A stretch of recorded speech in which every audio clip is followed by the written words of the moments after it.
Po e fillojmë me një historik të shkurtër të Volt dhe për rrugtimin tuaj se si u bët pjesë, jeni ri në moshë, Volt është po ashtu një nismë e re, si a delni? Relativisht i ri do thoja unë, pasi mosha mesatare e punojësve të Volt është rreth 27 vjeç. Edhe theksoj këtë sepse është një kompani që është në fushën e teknologjisë, është shumë dinamike, zhvillohet shumë shpejt dhe përgjithsisht janë moshat e reja që përshtaten me këtë dinamizmin edhe me teknologjitë e reja, e kjo bën që detyrimisht edhe stafit jetë një moshë relativisht e re. Faleminderit. Po ju, kur e filluat realisht, e gjetët një vit më parë. Volt ju gjeti juve, apo ju e gjetët Volt?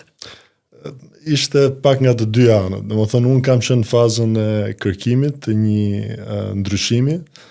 Unë vi nga një eksperiencë në fushën e teknologjisë, në kompani teknologjisë, telekomunikacion, për 16 vitesh, dhe mbas kaq kohësh isha duke kërkuar diçka që të më motivonte pak më shumë. Volt ishte në kërkim të një menaxheri të ri, po themi, për shtetin e Shqipërisë dhe Kosovës. Aty ne u puqëm me njëri tjetrin, duke qenë se Volt është në fushën e teknologjisë dhe praktikisht plotson atë që unë isha duke kërkuar, që është nevoja, po themi, për të kontribuar në shoqëri, për të dhënë diçka më shumë komunitetit, me më shumë impact, ndryshe nga telekomunikacioni që mund të jetë kthyer në utility, si uji e drita, që është domosdoshmëri. Volt ofron një shërbim që nuk është domosdoshmëri, po plotson një nevojë që është shumë e madhe në komunitet. Megjithatë, nga kjo nevoja e madhe për komunitet, në një domosdoshmëri po kthehet dita ditës, sepse ne i shohim që na është lehtësuar jeta përmes platformës së Volt dhe po ashtu përmes shërbimit. Është e vërtetë në fakt, edhe është një nga qëllimet kryesore që ka Volt dhe DoorDash, është kompania mëm, është se si të zhvillojmë teknologji në interes të komunitetit, qoftë të konsumatorëve, të individëve, po edhe të bizneseve.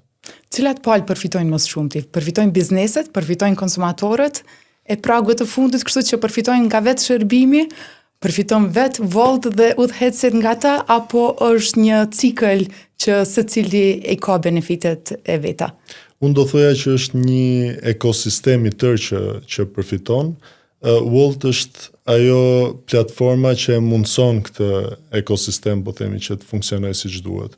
Nga një anë është konsumatori që përfiton dhe plotson një nevojë, të pasurit një produkt, qoftë ushqim apo supermarket apo me radhë, duke pasur këtë produkt sa më shpejt në dorë, sepse sot jemi në kohën e instant gratification, që njerëzit kërkojnë kënaqësi të menjëhershme dhe të shpejtë dhe kërkojnë që ta kenë çdo gjë sa më shpejt në dorë.